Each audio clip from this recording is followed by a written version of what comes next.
Qu'est-ce que vous inspire cette journée, là, des rencontres de la gauche?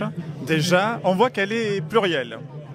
Oui, Alisha Stos, oui, elle est plurielle. La gauche plurielle, c'est la gauche pragmatique, celle qui peut ensemble arriver à réfléchir, à faire quelque chose qui lui permettra finalement de reprendre un petit peu la direction qu'il faut pour aller arriver finalement aux affaires et aux responsabilités pour changer toutes les choses qui ont besoin aujourd'hui d'être forcément changées. Et ça, c'est très intéressant de voir qu'il y a autant de monde ici et qu'il y a des idées si porteuses avec tous les partis qui ont pris la parole maintenant et leurs représentants.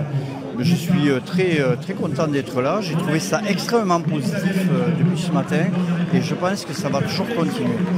Voilà, ça c'est la première chose que j'ai à dire là-dessus. Alors justement, régionaliste, il y a Martin Malvier-Képage justement, qui a beaucoup œuvré aussi, notamment pour la langue, la culture occitane.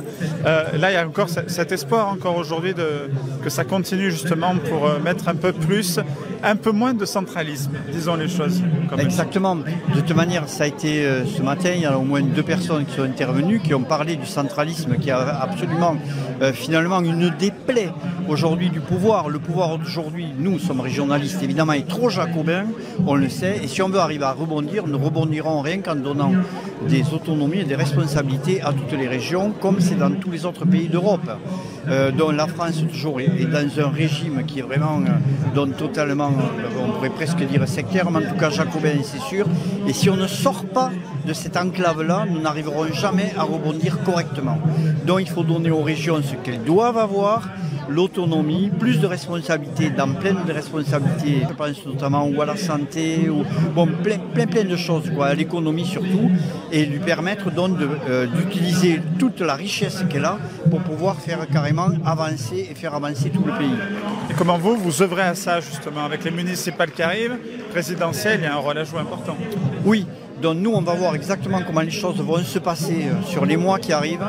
Donc on espère qu'il y aura forcément un rebondissement et que les Français vont croire réellement dans la démocratie. Il y a la démocratie en France, peut-être aujourd'hui, elle est mal représentée, où il y a eu des fautes. Je pense par exemple aux dernières élections et tout, qui n'ont pas servi à grand chose, sauf à mettre un petit peu plus la pagaille.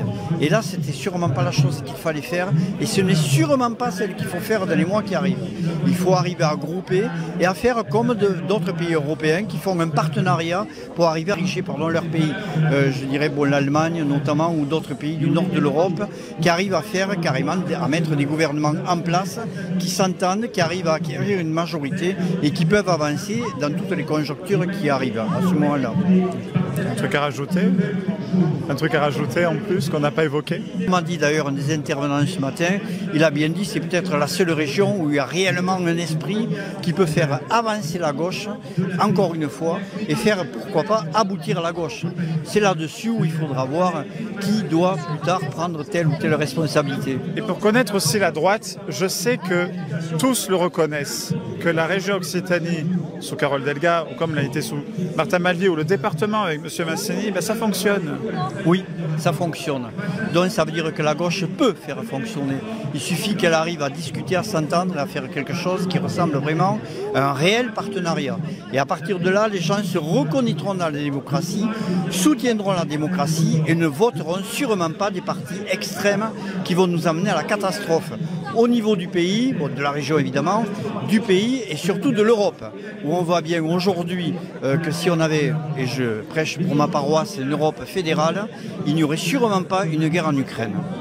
Bien, c'est noté, merci beaucoup. C'est moi qui merci. Merci. Allez. Allez.